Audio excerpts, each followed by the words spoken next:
صل علينا فاطمة وسيدتنا زينب وسيدنا حسن وسيدنا حسين وعلى آله وصحبه وبارك وسلم اللہم صلی علی سیدنا و مولانا محمد وعلی آلہ واصحابہ وبارک وسلم وصلی علیہ. دنیا کے تمام دیکھنے والوں کو، تمام چاہنے والوں کو، تمام پیار کرنے والوں کو، اور جہاں جہاں تک اس وقت میری آواز کو سنا اور مجھے دیکھا جا رہا ہے، جنید اقبال کی جانب سے انتہائی محبت کے ساتھ السلام علیکم. ایک بار پھر ناظرین، آپ کو پر نور صبح میں صبح نور کے ساتھ میں دل کی گہرائیوں سے خوش آمدید کہتا ہوں. اور آئیے بلا توقف چلتے ہیں حضرت ابو انیس محمد برکت علی علیہ رحمہ کی تالیف اسماء النبی کریم صلی اللہ علیہ وآلہ وسلم سے رسول اللہ صلی اللہ علیہ وآلہ وسلم کا ایک اسم مبارک پڑھنے اور سننے کی سعادت حاصل کرتے ہیں. سیدنا نبی الحرمین صلی اللہ علیہ وآلہ وسلم، ہمارے سردار حرمین شریفین کے نبی، درود و سلام بھیجے اللہ آپ صلی اللہ علیہ وآلہ وسلم پر، آپ صلی اللہ علیہ وآلہ وسلم کے آل پاک پر اور صحابہ کرام رضوان اللہ تعالیٰ علیہم اجمعین پر. حضرت عبداللہ ابن زید رضی اللہ تعالیٰ عنہ سے روایت ہے کہ حضور نبی صلی اللہ علیہ وآلہ وسلم نے فرمایا کہ بے شک حضرت ابراہیم علیہ السلام نے مکہ مکرمہ کو حرم بنایا تھا اور یہاں کے رہنے والوں کے لیے دعا کی تھی، اور میں بھی مدینہ منورہ کو اسی طرح حرم بنا رہا ہوں. اور مزید آپ صلی اللہ علیہ وآلہ وسلم نے فرمایا کہ اللہ تعالیٰ نے مدینہ منورہ کو تمام بیماریوں سے محفوظ کر لیا. اس میں نہ تو طاعون داخل ہو سکتا ہے اور نہ دجال داخل ہو سکتا ہے. اور آج ناظرین اسی مدینہ منورہ میں سرکار مدینہ صلی اللہ علیہ وآلہ وسلم کی تشریف آوری کے حوالے سے بات کریں گے. انتہائی عشق اور محبت کی باتیں ہونے والی ہیں، کہیں آپ نے جانا نہیں ہے. معاملہ یہ ناظرین کہ مکے کی سرزمین نبی پاک صلی اللہ علیہ وآلہ وسلم اور آپ کے جانثاروں کے لیے بتدریج تنگ کر دی گئی تھی. جناب ابو طالب علیہ السلام کے وصال کے بعد سرکار مدینہ صلی اللہ علیہ وآلہ وسلم کے جان کے دشمن مزید بے باک ہو چکے تھے. ہر طرح کا ظلم و ستم کا تصور جو ہو سکتا ہے ناظرین وہ دشمنوں نے روا رکھا تھا. کفار مکہ دھوس دھمکیوں سے، ظلم و تشدد سے، لالچ و ترغیب سے، ہر طرح کے نفسیاتی دباؤ سے، یہاں تک کہ مکمل طور پہ سماجی اور معاشی بائیکاٹ سے کسی بھی طرح نبی کریم صلی اللہ علیہ وآلہ وسلم کو جھکا نہ سکے تھے. وہاں یثرب سے آنے والے ناظرین قبیلہ اوس و خزرج کے لوگ زلف مصطفیٰ صلی اللہ علیہ وآلہ وسلم کے اسیر ہوتے جا رہے تھے، اور یہاں کفار اپنے پولیٹیکل ہب دار الندوہ میں ہونے والے اکثریتی فیصلے کے تحت قریش کے جملہ قبائل کے منتخب نوجوان ایک خدا کی طرف بلانے والے پاک پیغمبر کو ہمیشہ کے لیے راستے سے ہٹانے کے لیے حجرے کا دروازہ کھلنے کا انتظار کر رہے تھے. معاذ اللہ دروازہ کھلا، آنے والے اللہ کی حفاظت میں آئے، زیر لب قرآن کی کچھ آیات پڑھتے ہوئے آئے، زمین سے مٹھی بھر خاک اٹھاتے ہوئے آئے اور ان درندہ صفت انسانوں کی طرف خاک کو اچھالتے ہوئے آئے. اپنی منزل کی طرف خاموشی سے بڑھ گئے. جان کے درپے دشمن بت بنے کھڑے کے کھڑے رہ گئے، انگشت بدندہ رہ گئے. یعنی ایک طرف رب اپنے محبوب کی حفاظت فرما رہا ہے تو دوسری طرف امام العاشقین جناب صدیق اکبر رضی اللہ تعالیٰ عنہ اور ان کے گھرانے کا عشق اور ان کی عظیم قربانیاں اور مولا کائنات مولا علی کرم اللہ وجہ الکریم کی فدائیت ہجرت کے اس عظیم موقع پر پیش ہے. بڑی توجہ رہے ناظرین آپ کی. یار غار کے ساتھ غار ثور میں یعنی آپ نے رخ کیا غار ثور کی طرف اور کفار مسلسل آپ کی تلاش میں ہیں. خدائی انتظام اپنے پیارے کی محافظت کر رہا ہے. ام غیلان نامی کثیر جھاڑی دار اور خاردار درخت غار کے دہانے پر آن کی آن میں اگ گیا. مکڑی نے آنن فانن گہرے جالے تان دیے اور کبوتروں کا ایک جوڑا آیا اور دیکھتے ہی دیکھتے گھونسلہ بنایا اور کبوتری انڈے دے کر سینے پر یعنی سینے بیٹھ گئی. کافر غار کے دہانے تک پہنچے اور اس تلاش میں کہ سرکار مدینہ صلی اللہ علیہ وآلہ وسلم کو پالے زبان مصطفیٰ صلی اللہ علیہ وآلہ وسلم سے جملے ادا ہوئے کہ اللہ ہمارے ساتھ ہے. چشم فلک نے یار غار و یار مزار کے عشق کے مناظر محفوظ کر لیے.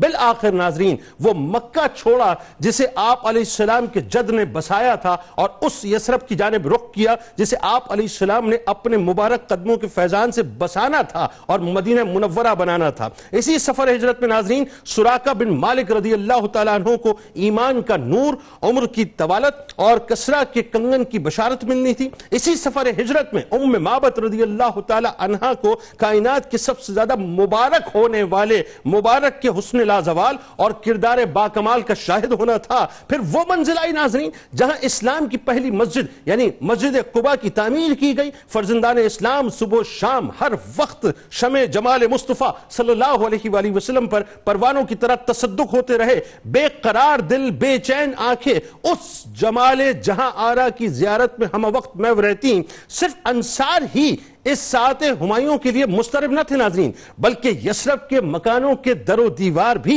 اس روح انور کی ایک جھلک دیکھنے کے لیے اور اس بستی کے کوچہ و بازار اور ان کے قدم ناز کو بوسہ دینے کے لیے بے چین تھے۔ طیبہ کے نخلستان کی بلند قامت کھجوریں جھوم جھوم کر اس شاہ والا کی بلائیں لے رہی تھی۔ پھر وہ لمحہ ابھرا ناظرین کہ اس خوشبخت کسوہ کو اللہ تعالیٰ نے مقام عطا کیا کہ تاجدار ختم نبوت کو اپنے اوپر سوار کیے خرامہ آگے بڑھ رہی تھی۔ جانثاروں کا بے پناہ ہجوم ہے، گلیوں میں تل دھرنے کی جگہ نہیں ہے، ارد گرد کے مکان اور اس کی چھتیں شوق دیدار میں بے خود اور بے قابو ہونے والوں سے بھری ہوئی ہیں۔ فضا بلند آواز سے پکار کر طلع البدر علینا من ثنیۃ الوداع کی صداؤں سے معطر ہوتی جا رہی ہے۔ ہر قبیلہ یہ چاہے کہ سرکار دو جہاں صلی اللہ علیہ وآلہ وسلم کے قدم مبارک ہمارے بختوں کو چمکائے، مگر بخت تو میزبان مدینہ حضرت ابو ایوب انصاری رضی اللہ تعالیٰ عنہ کے چمکنے تھے، اور کسوہ کو حکم الہی سے اس مبارک زمین پر رکنا تھا جہاں کائنات کے تاجدار نے رہنا تھا، اور وہیں اللہ نے اپنے پیارے کے نورانی حجروں کو بسا کر مسجد نبوی کو مسلمانوں کا ہیڈ کوارٹر بنا کر پہلی اسلامی فلاحی ریاست کا آغاز کرنا تھا، اور جسے رہتی دنیا تک پیارے کے نوری روزے کی وجہ سے عاشقوں کا مرکز بننا تھا۔ بڑی لطیف باتیں ہونے والی ہیں ناظرین، آپ نے آج ہمارے ساتھ رہنا ہے اور کوشش کرنی ہے کہ درود پاک کی صدائیں آپ کے لبوں پر جاری رہیں۔ ہمارے ساتھ 3 شخصیات اس وقت موجود ہیں۔ پہلی شخصیت ممتاز عالم دین محترم جناب مفتی ارشاد حسین سعیدی صاحب، دوسری شخصیت ممتاز عالم دین جناب علامہ اکرام حسین القادری صاحب، اور تیسری شخصیت اسسٹنٹ پروفیسر جامعہ کراچی ممتاز اسکالر جناب ڈاکٹر سید محبوب بخاری صاحب۔ آپ تینوں کو خوش آمدید، السلام علیکم۔ اور اچھا جی، آغاز کرتے ہیں آپ سے مفتی صاحب۔ آج کا موضوع اتنا لطیف ہے صاحب، ایک تو یہ کہ قربانیوں کا ایک تسلسل ہے، اور پھر اس کے بعد ہمارے لیے تو مدینہ بس مدینہ ہے نا، اور مدینہ میں سرکار علیہ السلام کی تشریف آوری، اور آپ کے قدم مبارک سے مدینہ جو ہے وہ منورہ بننے والا ہے۔ لیکن سب سے پہلے لوگوں کو پتہ چلنا چاہیے صاحب کہ یہ جو مبارک ہجرت ہے سرکار علیہ السلام کی، اس کا پس منظر کیا ہے؟ یہاں سے آغاز کرتے ہیں۔ بہت شکریہ۔ دیکھیے، ہجرت یہ وہ عظیم عمل ہے کہ جس نے یثرب کو مدینہ بنایا، اور محض مدینہ نہیں، اسے مدینہ منورہ بنایا۔ سبحان اللہ، سبحان۔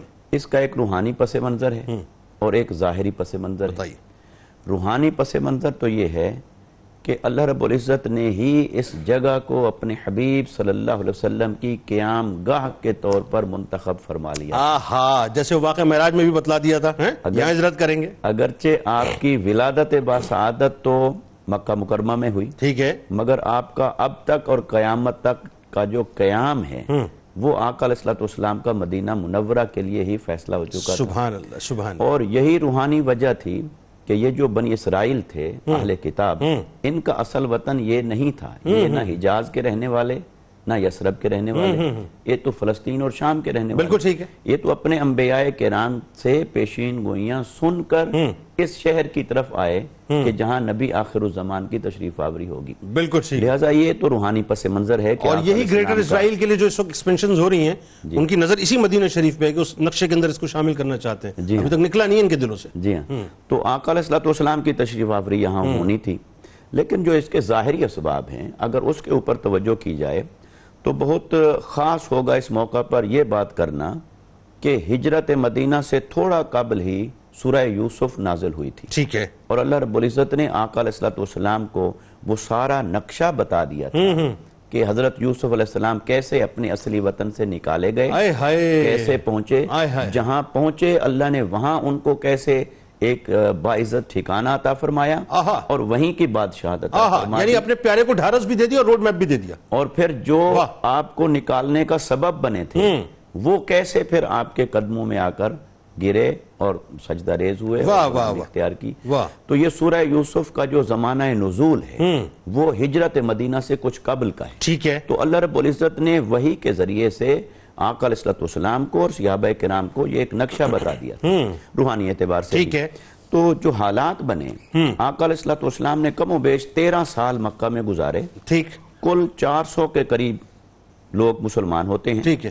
اور اتنے طویل عرصے میں اتنا قلیل عدد، اور وہ جو قلیل عدد بھی اسلام لایا وہ صبح شام جبر میں ہے، تشدد میں ہے، ذہنی اذیت میں ہے، نفسیاتی دباؤ میں ہے، ان کے ساتھ سوشل بائیکاٹ ہے، رشتہ دار بات نہیں کرتے، محلے میں باہر نکلتے ہیں کوئی کلام نہیں کرتا. اللہ. اور پہلے تو ایک معاشرتی بائیکاٹ تھا، سوشل بائیکاٹ تھا، وہ نفسیاتی دباؤ کا سبب بن رہا تھا، لیکن وہ رفتہ رفتہ جسمانی تشدد میں بدل گیا. اللہ اکبر. اور وہ جسمانی تشدد میں بدل گیا جب، تو وہ جسمانی تشدد خود آقا علیہ السلام کی ذات بابرکات تک بھی جا پہنچا.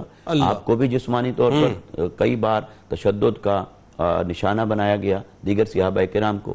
تو آقا علیہ السلام اللہ رب العزت کی وحی کی روشنی میں، علم الہی کی روشنی میں، اللہ رب العزت کی دی ہوئی رہنمائی کی روشنی میں آپ کوئی متبادل ٹھکانہ اور مرکز دیکھ رہے تھے. ٹھیک ہے. یہی وجہ ہے کہ بیعت عقبہ اولیٰ ہوئی، بیعت عقبہ ثانیہ ہوئی، اہل مدینہ تشریف لائے. اس میلے کے اندر بظاہر تو ایک میلہ تھا، لیکن آقا علیہ السلام نے ان کے ذریعے سے دیکھا کہ فیوچر کے اندر کون سی جگہ اسلام کے لیے زیادہ سازگار ہو سکتی ہے. لہٰذا ان کے جب جذبات دیکھے، ان کی محبت دیکھی، ان کا اظہار عقیدت دیکھا، ان کی کمٹمنٹ دیکھی کہ ہم آپ کے ساتھ کھڑے ہوں گے، ہر سرخ اور سیاہ سے لڑ جائیں گے، اپنی جانوں کے نذرانے پیش کریں گے. تو آقا علیہ السلام نے ان کی کمٹمنٹ کو دیکھ کر پھر اسے پریکٹیکلائز کیا، اور یوں کیا کہ پھر اپنی طرف سے کچھ صحابہ کرام کو بھیجا. وہ مدینہ گئے، وہاں تعلیم و تربیت کا اہتمام ہوا، ان کو اسلام کی تعلیمات سے روشناس کرایا. جب وہ سارا ماحول سازگار ہوا تو یہ قریش بھی دیکھ رہے تھے، اور وہ دیکھ رہے تھے کہ پہلے مسلمانوں نے ہمارے ظلم سے ایک اچھی پناہ گاہ تلاش کر لی تھی حبشہ، وہاں پر 2 ہجرتیں ہوئیں. اب انہوں نے ایک نیا مرکز دیکھ لیا ہے مدینہ، اور وہاں کے لوگ یہاں تک ان کے ساتھ کمیٹڈ ہو گئے ہیں کہ وہ جنگ کرنے کے لیے بھی تیار ہیں. اور وہ جو مدینہ تھا یثرب اس وقت، وہ ایک تجارتی گزرگاہ تھی، اور اہل مکہ کی شام وغیرہ کی طرف اسی راستے سے ہوتی تھی. لہٰذا ان کے ایک تو معاشی مفادات وابستہ تھے مدینہ کے ساتھ، یثرب کے ساتھ. دوسرا وہ یہ نہیں چاہتے تھے کہ مسلمان یہاں سے نکلیں اور ایک پرامن جگہ پہ جا کے پھر اپنا مرکز بنائیں. وہ دیکھ رہے تھے پھر وہ اسٹریٹن ہو جائیں گے نا، بات مضبوط ہو جائیں گے، آگے مضبوط ہو جائیں گے. تو وہ یہ تمام چیزیں وہ نہیں چاہتے تھے. لہٰذا اس تمام سچویشن کو انہوں نے بھی بھانپ لیا تھا. یہ یکایک اور راتوں رات کا واقعہ نہیں ہے، وہ بھی سارا پس منظر دیکھ رہے تھے، اور آقا علیہ السلام بھی اپنی اسٹریٹجی تشکیل دے رہے تھے، اور وہی الہی بھی رہنمائی فرما رہے. یعنی ڈیوائن پلان ضرور تھا، لیکن جیو پولیٹیکل سچویشن کو دیکھتے ہوئے سرکار علیہ السلام نے ایک اسٹریٹجی جو ہے اس کو بنایا. جو ظاہری حالات ہیں سارے وہ اسی طرح رونما ہو رہے تھے.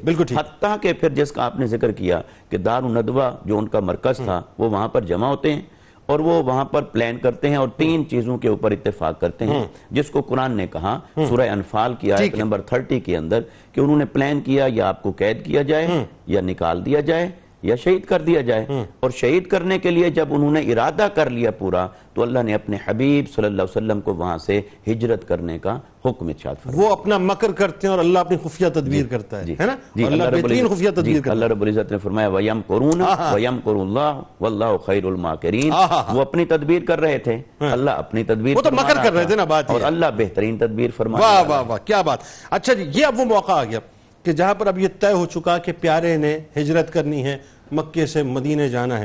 ابھی ذرا بتائیے کہ یہ جو سفر ہے، سفر ہجرت کا آغاز ہو رہا ہے، اس میں بڑی لطیف صاحب واقعات ہیں، اور آج آپ نے بڑے عشق کے انداز سے سنانی. ایک تو مولا کائنات مولا علی کرم اللہ وجہ الکریم کو بستر مصطفیٰ صلی اللہ علیہ وسلم کا عطا ہونا.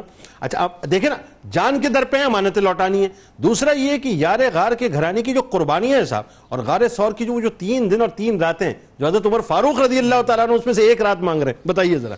بسم اللہ الرحمن الرحیم. نبی آخر الزمان حضرت محمد مصطفیٰ صلی اللہ علیہ وآلہ وسلم کا سفر ہجرت ہے، اور اس عظیم سفر کا آج ہم تذکرہ کر رہے ہیں. یقیناً یہ ہمارے لیے باعث سعادت اور باعث نور ہے. جب آقا کائنات صلی اللہ علیہ وآلہ وسلم کو رب ذوالجلال کی جانب سے اذن اور اجازت مل گئی کہ اب آپ رخت سفر باندھیں اور مدینہ المنورہ کی جانب ہجرت فرما لیں، تو نبی رحمت صلی اللہ علیہ وسلم دوپہر کی تپتی دھوپ میں جناب صدیق اکبر کے گھر تشریف لے گئے. سیدہ اسما کہتی ہیں کہ اس وقت میں حضور علیہ السلام پہلے کبھی نہیں آئے تھے. تو میں دوڑتی ہوئی اپنے بابا جان جناب صدیق اکبر کے پاس گئی اور کہا کہ حضور علیہ السلام غیر معمولی وقت میں تشریف لائے. تو جناب صدیق اکبر نے باہر آ کر استقبال کیا اور آقا کائنات صلی اللہ علیہ وسلم نے آ کر یہ پیغام دیا کہ رب ذوالجلال نے مجھے ہجرت کا حکم صادر فرمایا. اللہ اکبر. وہاں وہ تشریف فرماتے اور تیار تھے پہلے سے. مان فوراً سوال، یا رسول اللہ آپ کی مائیت کسے نصیب ہوگی، آپ کا ہم سفر کون ہوگا؟ تو حضور نبی رحمت صلی اللہ علیہ وسلم نے فرمایا کہ اس سفر میں ہم سفری کے لیے تمہارا انتخاب ہوگا. اچھا، یہ زبان مصطفیٰ صلی اللہ علیہ وسلم سے ادا کروانا چاہتے تھے ورنہ ذہن میں تھا وہ 2 اٹھنیاں پہلے سے تیار کر کے رکھی تھیں؟ بالکل ایسا ہی. اب آپ یہاں پر ایک جو لطیف بات ہے وہ یہ کہ سیدہ عائشہ صدیقہ رضی اللہ تعالیٰ عنہ ہم سب کی ماں، چونکہ اس وقت ان کی عمر کم تھی، تو اس موقع پر جب حضور نے فرمایا کہ میرے ہم سفر تم ہوگے، تو جناب صدیق اکبر جب روئے تو سیدہ عائشہ کہتی ہیں کہ میں نے اس دن پہلی دفعہ دیکھا کہ کوئی شخص خوشی میں بھی روتا ہے اور خوشی کے آنسو بھی کسی چیز کا نام. سبحان اللہ سبحان اللہ. تو جناب صدیق اکبر رضی اللہ تعالیٰ عنہ نے مال و اسباب اور دیگر جو ذرائع تھے وہ تمام انتظام اللہ اللہ اللہ. 2 اونٹنیاں موجود ہیں اور حضور کی خدمت میں پیش کی تو آقا کائنات صلی اللہ علیہ وسلم نے فرمایا کہ نہیں، میں اسے باقاعدہ خریدوں گا.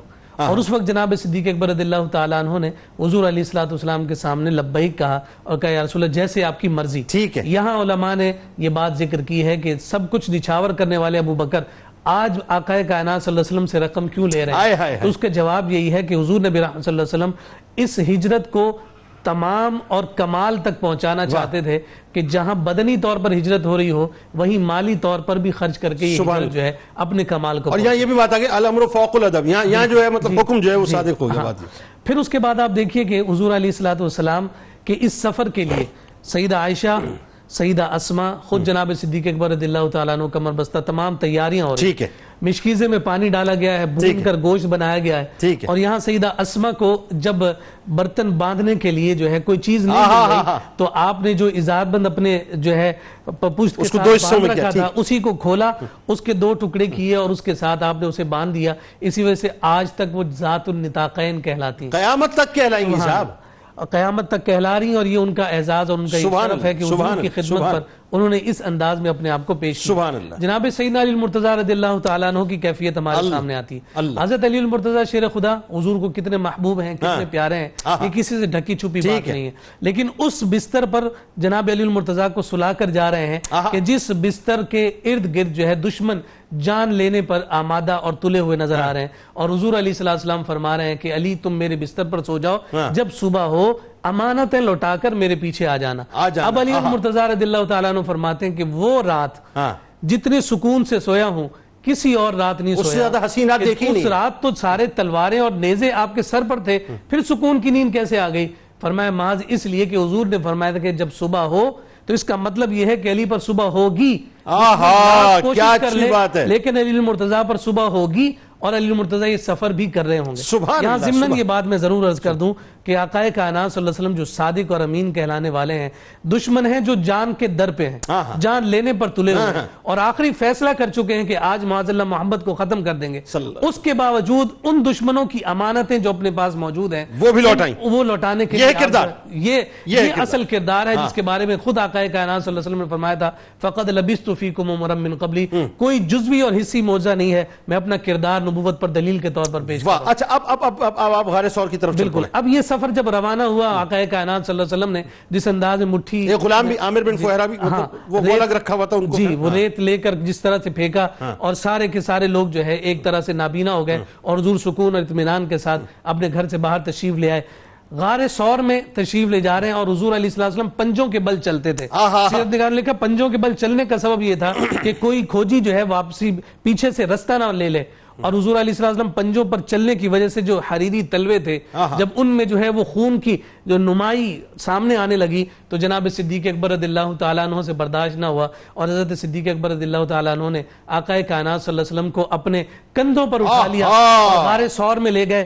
3 دن اور 3 راتیں تھی. میں یہ بات عرض کر کے بات کو ختم کروں کہ ان 3 دن اور 3 راتوں میں ایک مصطفیٰ تھے اور دوسرے ابو بکر تھے. ابو بکر مصطفیٰ کو دیکھتے تھے، مصطفیٰ ابو بکر کو دیکھتے تھے. نہ جانے اس میں کیا نوازشات کی بارشیں مصطفیٰ کی بارگاہ سے صدیق اکبر کی جانب ہوئی کہ وہ یار غار و یار مزار آج بھی افضل البشر بعد الانبیاء بالتحقیق کے درجے پر اپنے آپ کو سانپ سے ڈسوا لیا لیکن مصطفیٰ کریم صلی اللہ علیہ وسلم کی نیند میں خلل نہ آنے دیا. ایک جملہ مجھے لاجیکلی کہنے دیں کہ آپ نے اپنے مبارک کندھوں کے اوپر سرکار مدینہ صلی اللہ علیہ وسلم کو اٹھایا. جب ظاہر رسالت نبوت کا جو ایک بار ہے, عام آدمی غار ثور نہیں چڑھ سکتا, سانس پھول جاتا ہے. یہ کون سی طاقت اللہ نے صدیق اکبر رضی اللہ تعالیٰ عنہ کو عطا کر دی کہ رسول کریم صلی اللہ علیہ وسلم کو لے کر چلے تھے. یہ محبت کی طاقت تھی. ڈاکٹر صاحب ایسا ہی ہے نا؟ اچھا اب ذرا یہ بتائیے, غار ثور سے, چونکہ یہ واقعات یہ اٹ سیلف ایک موضوع ہے پورا, غار ثور سے مسجد قباء تک کا جو نورانی سفر ہے, اچھا اس سفر کے اندر ایک تو سراقہ بن مالک رضی اللہ تعالیٰ عنہ, ان کی کیسی مطلب کائنات بدلی, ان کو بشارتیں بھی مل گئیں, ان کو صاحب اپنا جو ہے وہ کرم بھی ان کے اوپر ہو گیا, ایمان کی دولت بھی مل گئی.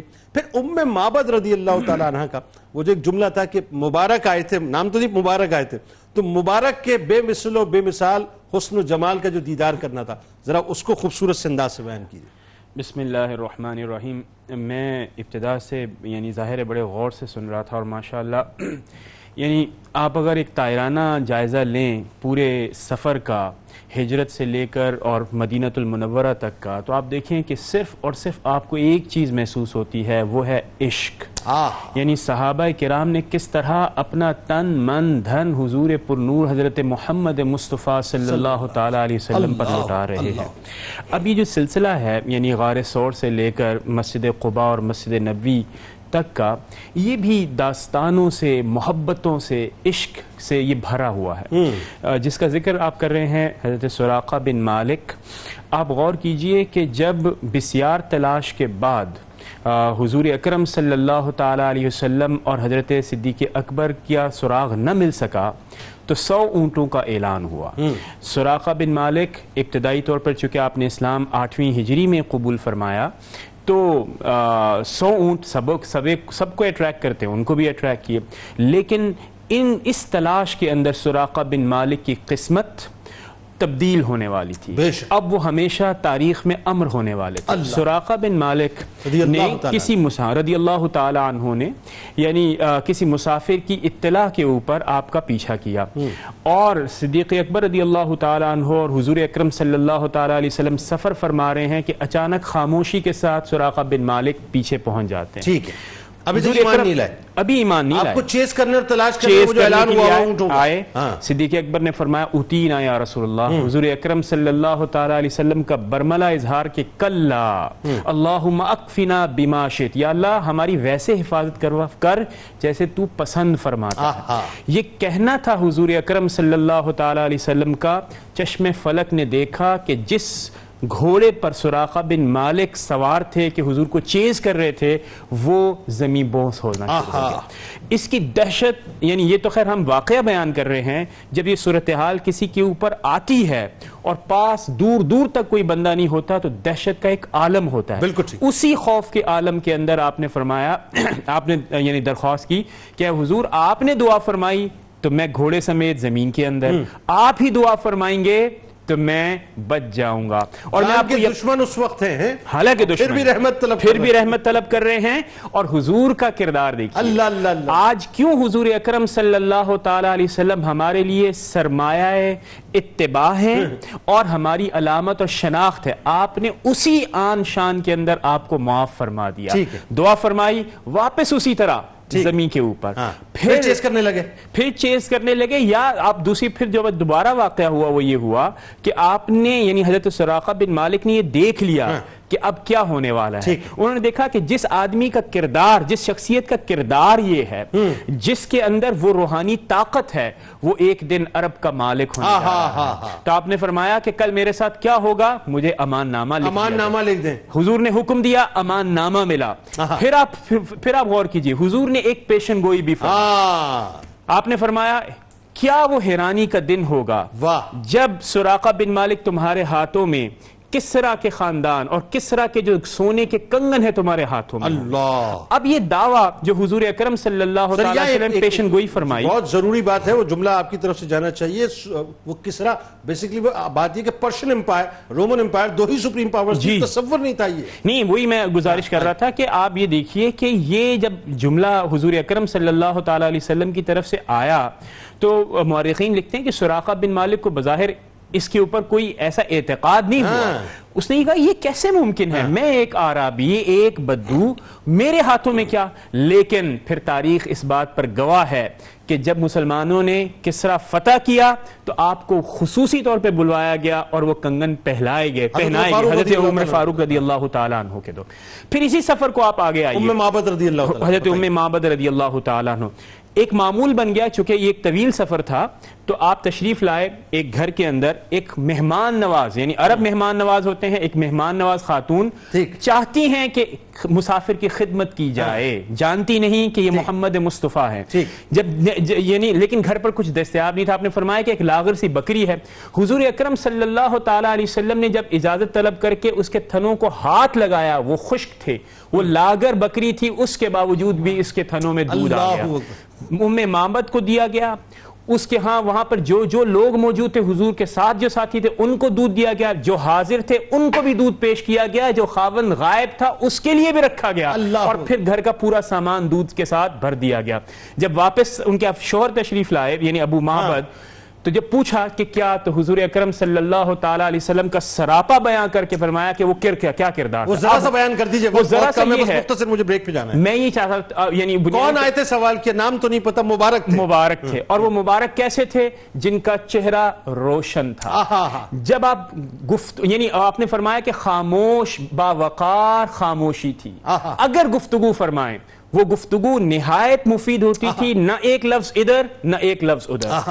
اپنے محبت کرنے والوں کے اندر گھرے ہوئے ہیں، ہر ایک آپ کے اوپر جان لٹانے کے لیے تیار ہے، اور ہر ایک نہ صرف یہ کہ جان لٹانے کے لیے تیار ہے، جو حکم فرمائیں اس حکم کی تعمیل میں سبقت لے جانا چاہتا ہے. کرتے ہیں تو ایسے کہ جیسے نور آپ کے یعنی جملوں کا توازن یہ ہے. اور میں ایک بات یہاں پر سب کے لیے بتانا چاہتا ہوں، یہ کردار، یہ جو یعنی جسے کہتے ہیں کہ ڈرا کیا، یہ پکچر ڈرا کی ام معبد نے، لیکن آج بھی حضور اکرم صلی اللہ تعالیٰ علیہ وسلم پر جان نثار کرنے والے، وہ بھی آج حضور سے وہی تعلق رکھتے ہیں جو صحابہ کرام کا تھا، اسی آرزو کے اندر، اور آج بھی لوگ اپنی جان کو قربان کرنا. وہ تو حضرت ثوبان رضی اللہ تعالیٰ عنہ والی روایت ہے نا کہ بن دیکھے جو ہے اپنا سب کچھ قربان کرنے کو سرکار پہ تیار ہے. ظاہر ہے ام معبد رضی اللہ تعالیٰ عنہ جیسی ہستی ناظرین جو سرکار مدینہ صلی اللہ علیہ وسلم کے سراپا حسن کو دیکھ رہی ہیں، وہ تو چمکتی ہوئی چوڑی پیشانی دیکھ رہی ہیں، بڑی بڑی آنکھیں دیکھ رہی ہیں، خوبصورت سی بھویں دیکھ رہی ہیں، سرکار علیہ السلام کی گفتگو سن رہی ہیں، شیرنی سن رہی ہیں، مٹھاس سن رہی ہیں. تو آئیے ناظرین اس میٹھے آقا صلی اللہ علیہ وآلہ وسلم کی بارگاہ میں چلتے ہیں، درود پاک کا نذرانہ پیش کرتے ہیں. اب جب لوٹیں گے انشاءاللہ تو سرکار علیہ السلام کا اپنے دست مبارک سے تاریخ اسلام کی پہلی مسجد قباء کے مقام پر مسجد قباء کی بنیاد رکھنا. ناظرین مدینہ کی طرف سفر بڑھ رہا ہے اور بنو نجار کی بچیاں بھی آنے والی ہیں، تو ہمارے ساتھ آپ نے رہنا ہے. درود پاک. اللهم صل على سيدنا ومولانا محمد وعلى سيدنا علي وسيدتنا فاطمة وسيدتنا زينب وسيدنا حسن. قدم مصطفیٰ صلی اللہ علیہ وآلہ وسلم کی برکت سے. لیکن ناظرین یہ تاریخ اتنی عشق اور محبت کی یوں سمجھ لیجئے کہ اپنا الفاظوں سے لکھی گئی ہے کہ جس کو بیان کرتے ہوئے جب تک عشق غالب نہ آئے تو بیان کرنے کا مزہ نہیں آتا. اسی طرح سننے والوں کے لیے بھی ضروری ہے کہ جب تک وہ عشق کی سماعتوں سے نہیں سنیں گے ان کو لطف نہیں آئے گا، کیونکہ باتیں اتنی خوبصورت ہیں. صاحب اب ذرا چلتے ہیں اس طرف کہ جہاں پہ سرکار مدینہ صلی اللہ علیہ وآلہ وسلم کا اپنے دست مبارک سے اسلام کی پہلی مسجد کی بنیاد رکھنا، مسجد قباء کی ظاہر ہے. پھر اس کے بعد دیکھیے آپ کی جمعہ بھی ادا ہو رہا ہے. اچھا وہ پہلے تو اہل مدینہ جو استقبال کے لیے باہر ہے آپ نے وہ بھی بتانا ہے ساتھ ساتھ. پھر جو بنو نجار کی بچیوں نے تلال بدرو علینا پڑھا، ایسا پڑھا صاحب کہ وہ آفاقی ہو گیا، لاسانی ہو گیا، لازوال ہو گیا، وہ بتانا ہے آپ نے. اور ساتھ ساتھ جو دیگر قبائل کا مدینہ شریف میں آپ کا استقبال ہو رہا ہے وہ کیسا کمال ہے، بتائیے. سبحان اللہ. دیکھیے ہجرت مدینہ ساری جہاں عظیمت کی داستان ہے وہاں عشق اور محبت کی داستان ہے. ایسا ہی ہے، ایسا ایک طرف قربانیوں کی داستان ایسا ہی ہے، دوسری طرف جنون اور عشق کی داستان. ایسا ہی ہے، بالکل ٹھیک. حضرت مولا کائنات سلام اللہ علیہ وکرم اللہ وجہ الکریم، آپ کو آقا علیہ السلام کے ساتھ یہ نسبت حاصل ہوتی ہے کہ آپ ان کے نائب اور امین بنتے ہیں. بالکل ٹھیک ہے. حضرت صدیق اکبر رضی اللہ تعالیٰ عنہ کو یہ نسبت ملتی ہے کہ آپ رفیق سفر بنتے ہیں. اور جو آقا علیہ السلام کے ساتھ 3 دن اور راتیں گزارے کے اندر اس کا رنگ اتنا چڑھا نور محمدی صلی اللہ علیہ وسلم سبحان کا اللہ کہ جب مدینہ پہنچتے ہیں، قباء پہنچتے ہیں، قباء پہنچتے ہیں جب، تو حضرت صدیق اکبر رضی اللہ تعالیٰ عنہ نے دیکھا کہ آنے والے، چونکہ کئی ان میں وہ تھے جنہوں نے حضور نبی اکرم صلی اللہ علیہ وسلم کو پہلی بار دیکھا، پہلی بار زیارت کرنے پورا مدینہ عمر کے باہر آ گیا تھا نا قباء کے مقام پہ. جی میں اس کا ذکر کرتا ہوں. تو حضرت صدیق اکبر رضی اللہ تعالیٰ عنہ کی دیکھیے قربانی، محبت، معرفت مقام مصطفیٰ صلی اللہ علیہ وسلم، بصیرت.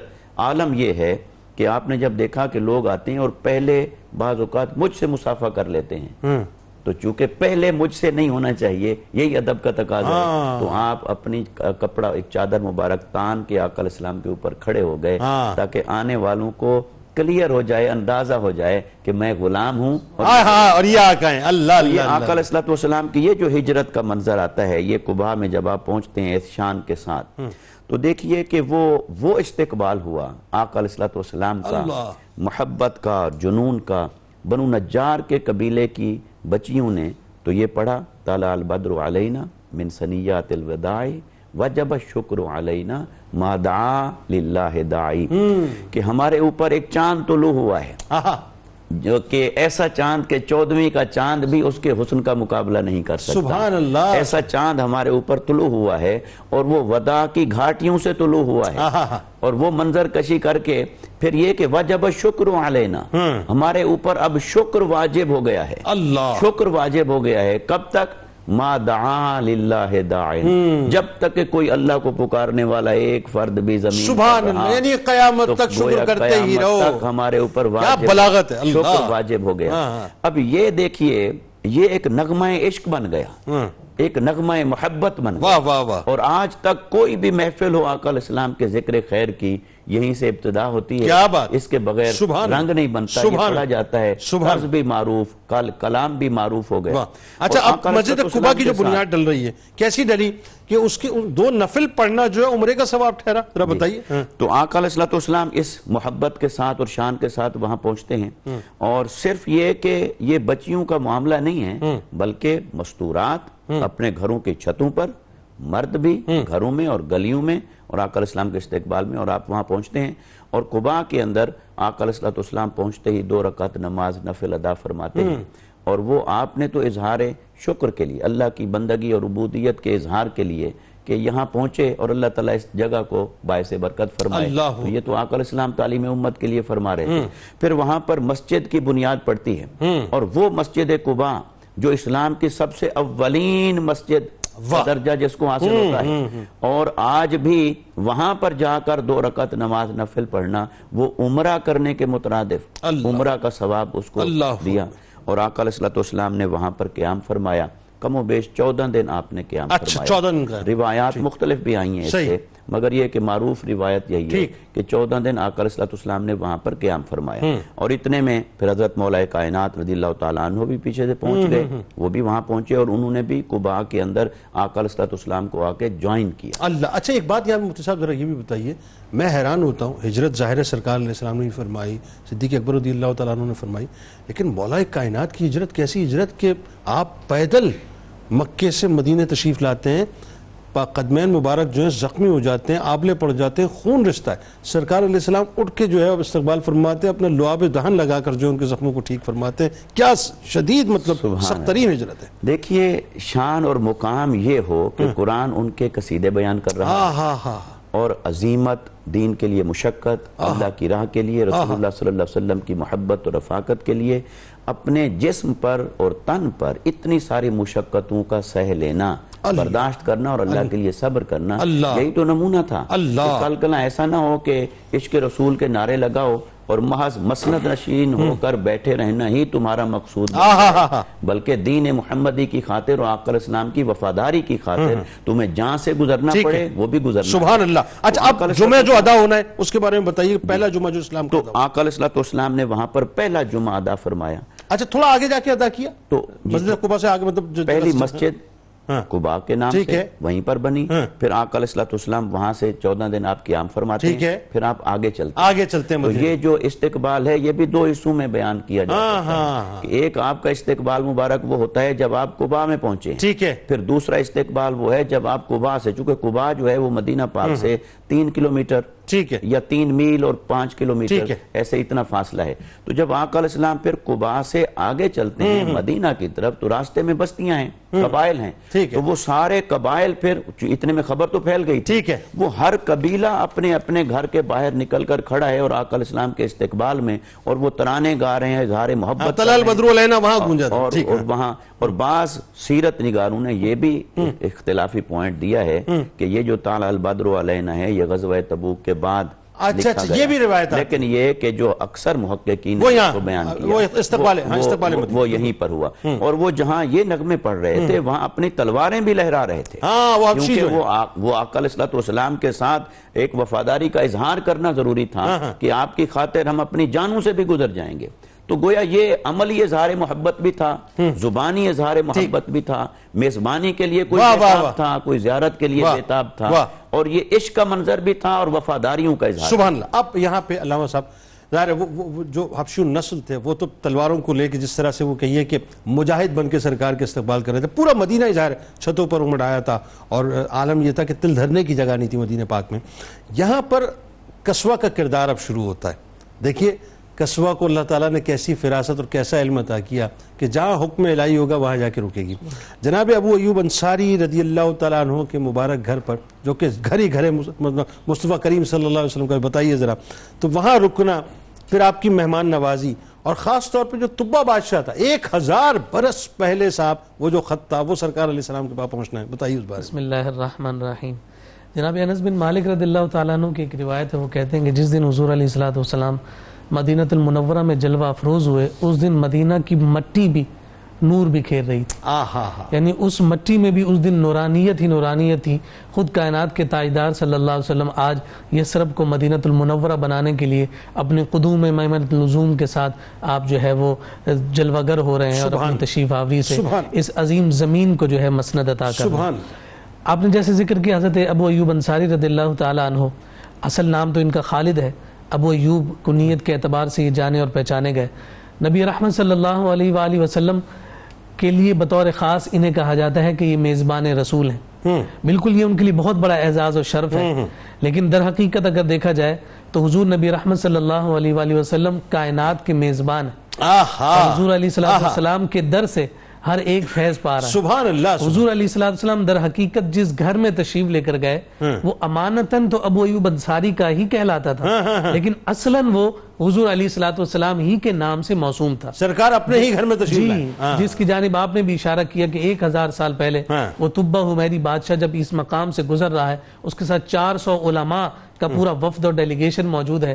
رات گزاری ہے، صبح جب سفر آگے روانگی کی طرف ہے تو ان علماء نے آگے جانے سے انکار کر دیا. میں تمہیں مراعات دیتا ہوں، تمہاری تمام ضروریات کو پورا کرتا ہوں، تمہارا مشاہرہ جو ہے اتنا زیادہ ہے کہ لوگ رش کی نگاہ سے دیکھتے ہیں. اب کیا ماجرا ہوا کہ تم میرا ساتھ چھوڑے جا رہے ہو؟ تو سب نے کہا کہ سابقہ کتابوں میں جس زمین کا تذکرہ ہے وہ زمین یہی ہے. ہم یہ چاہتے ہیں کہ ہمارے مقدر میں نہ صحیح لیکن ہماری نسلوں کے مقدر میں ضرور اس نبی آخر الزمان صلی اللہ علیہ وسلم کی زیارت ہو جائے. تو اب وہ طبہ حمیری نے 400 گھر بھی تعمیر کروائے، ان علماء کے رہنے کے لیے سارے انتظامات بھی، شادیاں بھی کروائیں اور پھر اس کے ساتھ حضور علیہ السلام کے لیے بطور خاص ایک گھر کا انتظام اور اہتمام کیا. ڈبل اسٹوری گھر تھا اور ساتھ ہی ساتھ اس نے جو شامون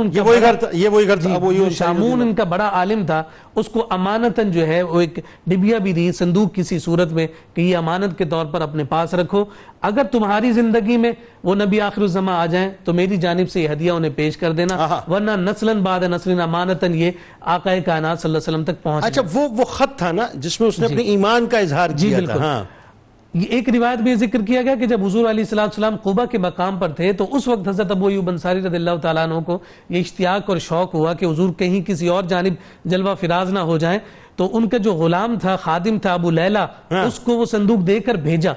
حضور اپنے صحابہ کے جھرمٹ میں ہیں، جیسے ہی ابو لیلہ آئے نہ حضور نے اس کو پہلے کبھی دیکھا، اس نے پہلے دیکھا ہے. آقا کائنات صلی اللہ علیہ وسلم کی نظر پڑی اور فرمایا ابو لیلہ آؤ آگے آ جاؤ. وہ حیران ہو گیا کہ جناب میں نے تو آج تک ان کو دیکھا نہیں ہے، مجھے پہچان کیسے گئے. اس کی حیرانی اور استعجاب مزید بڑھ گیا جب حضور نے ساتھ بٹھا کر فرمایا لاؤ ہماری امانت ہمیں دو. اب اس خط میں یہی بات ذکر کی تھی کہ میں آپ پر ایمان لاتا ہوں، اگر آپ کی زندگی مجھے نصیب ہو گئی، آپ کا دور نصیب ہو گیا تو میں ساری زندگی آپ کی غلامی کروں.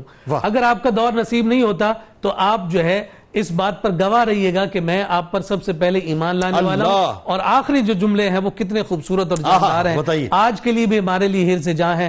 کہتے ہیں کہ یا رسول اللہ صلی اللہ علیہ وسلم, کل قیامت کے دن مجھے بھول مت جائیے گا, اپنے دامن شفاعت میں مجھے چھپا کر جنت کا حقدار. سبحان اللہ. یعنی 1000 سال پہلے بن دیکھے یہ پتا ہے کہ شافع محشر جو ہے وہ آپ ہی ہیں. ہم جو ہے سن کے دیکھ کے بھی جو ہے وہ ایمان لانے کو تیار نہیں ہے.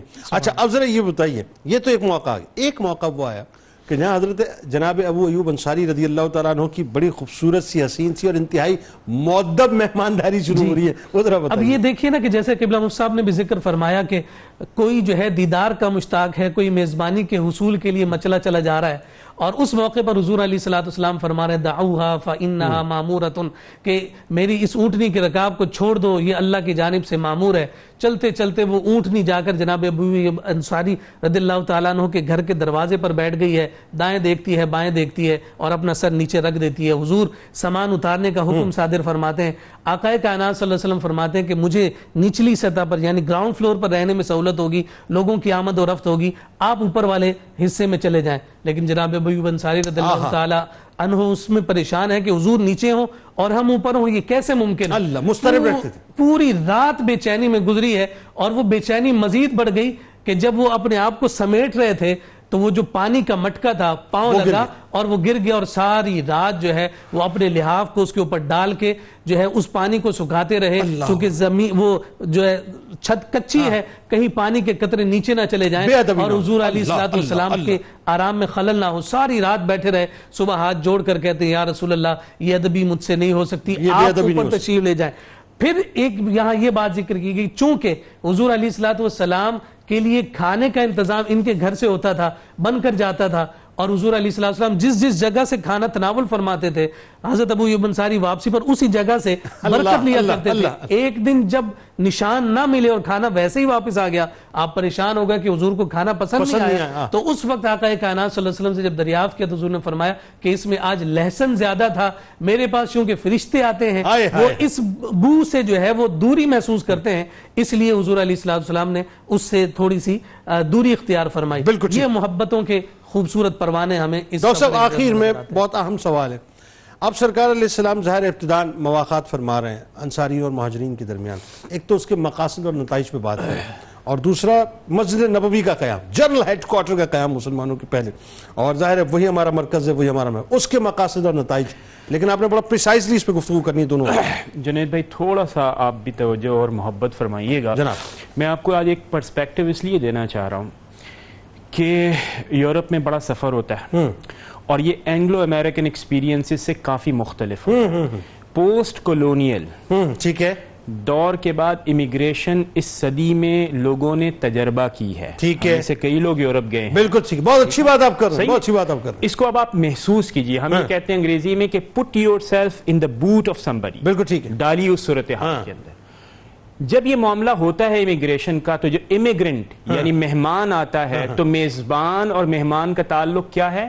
اس کو فیمسلی ہم لوگ کہتے ہیں دی یورپین گیز, یعنی ایک یورپی جب ایک باہر سے آنے والے مہمان کو گھورتا ہے ریلوے ٹیوب کے اوپر, ریلوے اسٹیشن کے اوپر, بس اسٹاپ پر, چلتے ہوئے نیو یارک کی اسٹریٹس کے اوپر, اس گھوری کے اندر آپ مہمان کو اجنبی بھی بتاتے ہیں, برے الفاظ اس مہمان کو آپ تحقیر آمیز لہجے میں بھی بتاتے ہیں, اور اس مہمان کو آپ بتاتے ہیں کہ آپ ابھی ہم تک ہمارے اندر شامل نہیں ہیں. ٹھیک, زبردست فنڈنگ استعمال کی جاتی ہے کہ انٹیگریٹ ہو جائیں لیکن نہیں ہو پاتے. حضور پرنور حضرت محمد مصطفیٰ صلی اللہ تعالی علیہ وسلم نے کتنے حکمت سے بھرپور انداز کے اندر مواخات آج سے 1400 سال قائم فرمائی. وہ مواخات کا مقصد کیا ہے اور کیسے کیا گیا کہ داخلی انتشار, یعنی اہل مکہ تجارت پیشہ ہیں, اہل مکہ مزدور اور خوددار لوگ ہیں, اہل مدینہ وہاں پر کھیتی باڑی کرتے ہیں, میزبانی ان کا مزاج مختلف ہے. مختلف مزاج ہونے کے باوجود بھی حضور اکرم صلی اللہ تعالیٰ علیہ وسلم نے جب حضرت انس بن مالک رضی اللہ تعالیٰ عنہ کے گھر میں تشریف فرما ہو کر مخاطب کس کو فرمایا؟ ہوسٹ کو، ٹھیک ہے، اور کہا کہ آج سے ایک صحابی کو بتاتے کہ یہ آپ کا بھائی ہے، اس انداز میں وہ مواخات قائم ہوئی. 45 مہاجرین 45 انصار. لیکن اہم بات کیا ہے؟ اہم بات یہ ہے کہ حضور اکرم صلی اللہ تعالیٰ علیہ وسلم نے رینڈملی کسی کو کسی کا بھائی نہیں بنایا. اتحاد مذاق، یعنی کس نے کل مسلمانوں کی، مسلم امت کی رہنمائی کرنی ہے، قیادت کرنی ہے، سپہ سالاری کرنی ہے، کس طرح رول ماڈل بن کے بنانا ہے، اس کو سامنے ملحوظ خاطر رکھ کر کون کس سے زیادہ استفادہ کر سکتا ہے، مہاجر ہو انصار ہو، اس انداز میں. اب اس کی مثالیں سنیے. مثال کے طور پر میں آپ کو مثال دیتا ہوں حضرت ابو عبیدہ بن جراح اور سعد بن معاذ رضی اللہ تعالیٰ عنہ. دونوں میں ایثار کا جذبہ تھا. جب دونوں بھائی بنے تو دونوں نے ایک دوسرے سے ایثار سیکھا بھی اور ایثار پیش بھی، یعنی مقاصد بھی سامنے آ گئے، نتائج بھی سامنے آ گئے. اس کا مطلب کیا ہوا؟ اس کا مطلب یہ ہوا کہ یہ تاریخ کی وہ واحد مثال ہے جو آج صرف مسلمانوں کے لیے نہیں، دنیا کے تمام عالم کے لیے ہے کہ کس طرح سوسائٹیز انٹیگریٹ ہو کر ون ورلڈ کا ماڈل پیش کرتے ہیں. یعنی سماجی، سیاسی، معاشی اور معاشرتی حوالے سے جو ہے اگر آپ نتائج چاہتے ہیں تو آپ کو یہ کرنا پڑے گا. ٹھیک ہے. اور یہ جو ظاہری نعرے ہیں انٹیگریشن کا، ون ورلڈ کا، جس کے اوپر پروپیگنڈا کیا جاتا ہے، اس سے آپ کو سیکھنے کی ضرورت ہے کہ یہ سب فیل ہو چکا. اچھا اب سر اس میں یہ بتائیے، آگے بڑھاتے ہیں بات. ایک تو ظاہر ہے یہ بنیادی سینوپسس آ گئے. اب آئیے مسجد نبوی کے قیام کے حوالے سے اور اس کے مقاصد اور نتائج. مسجد نبوی کے حوالے سے میں گزارش کروں گا. پہلی بات، مسجد نبوی نے آ کے بتایا کہ مسلمان ایک علیحدہ تشخص رکھتے ہیں، اس سے پہلے مسجد موجود نہیں ہے. دوسری بات، اسلام ایک ایسا دین ہے جو محض عقیدہ نہیں ہے، عقیدے اور عمل کا ایک حسین امتزاج ہے. تیسرا بیان کیا کہ نماز کتنی بہت بڑی مرکزیت ہے اور نماز باجماعت کی کیا اہمیت ہے. چوتھی بات، وہ ایک تربیت گاہ بن گئی کہ جس میں اہل فقہ یعنی اہل ظاہر کے نماز کو کس انداز میں ادا کرنا ہے، روزہ کیسے رکھنا ہے، اور اہل عرفان علم لدنی کی وہاں پر ہو رہی ہے. مقاصد بیان ہو رہے ہیں، یہ مقاصد بیان. اور اس کے نتائج آپ دیکھیے کیا ہوئے. اسی تربیت گاہ سے نہیں، مقاصد میں تو پھر اور بھی بہت سی چیزیں نا، کہ وہ کمیونٹی سینٹر بھی بنا، وہ سیاسی ہب بھی بنا، وہ سماجی ہب بھی بنا، وہ معاشی ہب بھی بنا، وہ پولیٹیکل ہب بھی بنا، وہ ساری چیزیں پھر وہ ایک مسجد سے سب کچھ ہو رہا تھا. جی میں یہی عرض کر رہا ہوں کہ دیکھیں، آپ کو ایک علم نظر آ رہا ہے، ایک لیگیلٹی نظر آ رہی ہے، ایک ایتھک نظر آ رہی ہے، ایک ملنے جلنے کا مرکز نظر آ رہا ہے.